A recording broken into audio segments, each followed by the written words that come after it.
بسم اللہ الرحمن الرحیم ان الحمد للہ نحمدہ ونستعینہ ونستغفرہ ونعوذ باللہ من شرور انفسنا من سیئات اعمالنا اما بعد اعوذ باللہ من الشیطان الرجیم بسم اللہ الرحمن الرحیم۔ سورہ التکویر میں ایک آیت کا ترجمہ ہے جس میں اللہ تعالیٰ نے ارشاد فرمایا ہے کہ زندہ درگور کرنے والی لڑکی سے پوچھا جائے گا، بتاؤ تجھے کس پاداش میں کس وجہ سے زندہ درگور کیا گیا۔ میرے بھائیو، دور جاہلیت کے دور کا یہ واقعہ ہے۔ اللہ کے نبی صلی اللہ علیہ وسلم نے ابھی نبوت کا تاج سر پہ نہیں رکھا تھا، تو اس وقت کے ایک شخص جس کا نام دایا کلبی تھا، اس نے 70 کے قریب چھوٹی بچیاں زندہ درگور کی، صرف اس لیے کہ عرب کی سرزمین میں بچیوں کو ناپسند کیا جاتا تھا۔ کسی کے ہاں اگر کوئی بچی پیدا ہو جاتی تھی تو اس کو نحوست سمجھا جاتا تھا،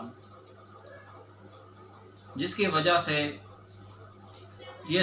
شخص جو دایا کلبی تھا اتنا سخت دل تھا کہ اس نے مختلف اوقات میں لوگوں کی لڑکیاں مثلا لے جاتا تھا اور زندہ درگور کر دیتا تھا۔ اللہ تعالیٰ نے پھر اس میں قرآن اور سورہ تکویر میں تھوڑی سی وضاحت فرمائی کہ پھر زندہ درگور کرنے والی لڑکی سے سوال کیا جائے گا، پوچھا جائے گا کہ بتاؤ تجھے کس جرم میں زندہ درگور کیا تھا۔ اسی سلسلے کا ایک واقعہ دایا کلبی کے ہاں اللہ تعالیٰ نے جب اس کی بیوی کی امید پیدا کر دی تو دایا کلبی جو ہے وہ تجارت کے سلسلے میں باہر چلا گیا۔ اس وقت کی تجارت یہ ہوتی تھی 2 مہینے، 3 مہینے، 6 مہینے لگ جاتے تھے، پورا سال بھی لگ جاتا تھا۔ چونکہ ذرائع نہیں تھے، پیدل سفر ہوتا تھا، ٹھہر کے ہوتا تھا، رات کا بھی کہیں سٹے ہو جاتی تھی، پھر صبح سفر ہوتا تھا، اس طرح یہ سلسلہ چلتا تھا۔ تو جب وہ سفر پہ گیا تو بعد میں اللہ تعالیٰ نے اس کے ہاں بیٹی دی، اس کی بیوی کو بیٹی دی، بیٹی پیدا ہوئی تو وہ ماشاءاللہ ہوتی ہوتی بڑی ہو گئی۔ جب 8 ماہ یا 10 سال کے بعد جب وہ بچی تھوڑی سی ماشاءاللہ باتیں کرنے لگ گئی تو وہ جب وہ آیا تو اس نے آ کے پوچھا کہ یہ بچی کون ہے، تو اس کی بیوی نے جھوٹ بولتے ہوئے بتایا کہ یہ فلاں ہمسائے کی بچی ہے، کھیلنے آتی ہے پھر چلے جاتی ہے۔ اس نے کہا چلو ٹھیک ہے۔ اسی طرح رات کو وہاں کیا ہوتا تھا، عرب کے لوگ جو تھے نا وہ رات کو مجلس کی شکل میں چوراہوں میں بیٹھتے تھے، گلیوں میں بیٹھتے تھے، کوئی درخت ہے تو اس کے نیچے بیٹھ گئے، یعنی گپیں لگانی، ایک دوسرے کی باتیں کرنی، جیسے عرب کا دور تھا جہالت کا اس وقت۔ تو جب یہ دایا کلبی وہاں سے گھر سے نکلا تو وہاں جب ان کے پاس سے گزرا نا تو وہاں پر کچھ لوگ اس کو مذاق کرنے لگ گئے، تانوں کی شکل میں تانے دینے لگ گئے کہ لوگوں کی بچیاں تو زندہ درگور کرتا ہے اور اپنے ہاں گھر کی خبر تو لے، تیرے گھر میں بھی تو ایک بچی ہے۔ تو وہ خاموشی سے وہاں سے چلا گیا، لیکن اس کے دماغ کے اندر یہ سوچ بڑھتی بڑھتی بڑھتی اتنی ہو گئی کہ میرے گھر میں بچی، میری بیوی تو کہتی تھی یہ فلاں ہمسائے کی بچی ہے۔ خیر ٹائم چلتا رہا، کچھ دن گزرے تو لوگ جو ہے اس کو مسلسل تانے دیتے رہے۔ ایک دن اپنی بیوی سے کہنے لگا کہ آج فلاں جگہ پہ میلہ لگا ہے تو تم بچی کو نا تیار کر دو، اچھے کپڑے پہنا دو تو میں اس کو میلہ دکھا کے لے کے آتا ہوں۔ کیونکہ پتہ تو اس کو چل گیا تھا یہ میری بچی ہے۔ اس کی بیوی بڑی خوش ہوئی، اس نے تیار کر دیا، تیار کر کے جب وہ جانے لگا تو ساتھ اس نے مٹی والی جو جس کو کسی بولتے ہیں وہ لے لی، جو جس سے مٹی نکالتے ہیں نا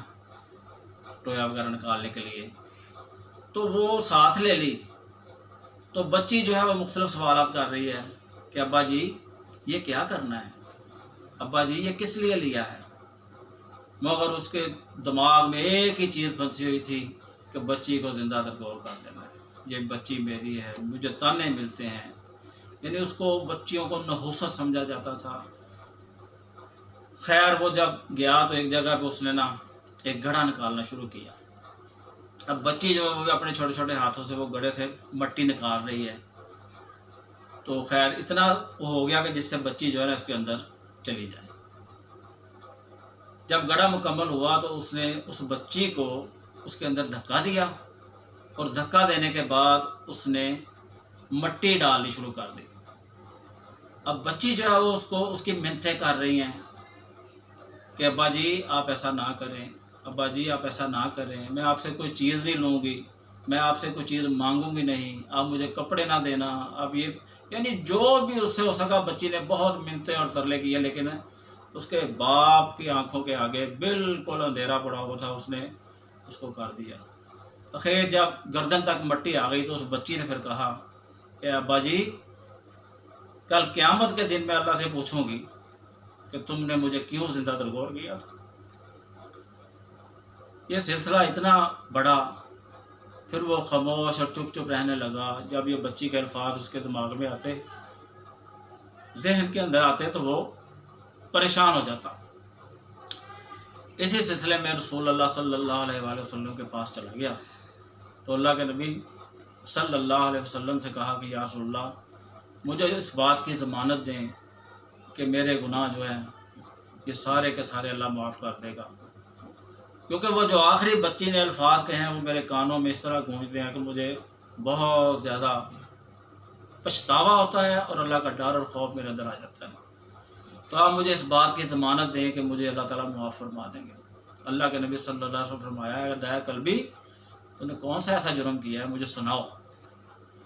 جب اس نے اللہ کے نبی صلی اللہ علیہ وسلم کو سنانا شروع کیا تو اللہ کے نبی رونا شروع کر دیتے ہیں، اتنا آنسو بہتے ہیں کہ داڑھی مبارک اللہ کے نبی صلی اللہ علیہ وسلم کی تر ہو جاتی ہے، بھیگ جاتی ہے۔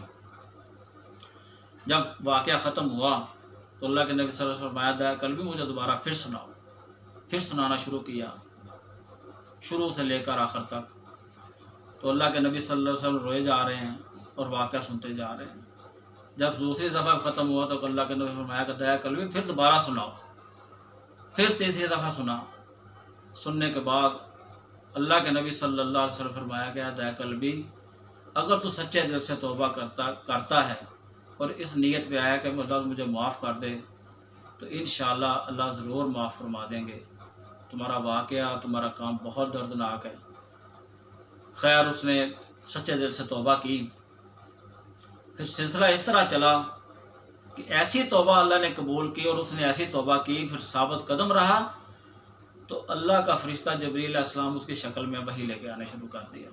کبھی دایا قلبی کی شکل میں آتے ہیں، کبھی کسی اور کی شکل میں آتے ہیں۔ یعنی اس چیز کا سلسلہ جو ہے نا وہ اس چیز سے جڑا ہوا ہے کہ انسان سچے دل سے توبہ کرے، بچیوں کو نحوست نہ سمجھیں، بچیاں اللہ کی رحمت ہیں، ان کی اچھی پرورش کریں تو یقین کریں کل قیامت کے دن یہی نجات کا ذریعہ اللہ تعالیٰ بنا دیں گے۔ تو اس لیے اپنی بچیوں کی اچھی پرورش کریں، ان کو ایسی تعلیم دیں جس سے ان کے اخلاقیات اچھے ہوں، ان کا رہن سہن اچھا ہو، ان کا لباس اچھا ہو، تو انشاءاللہ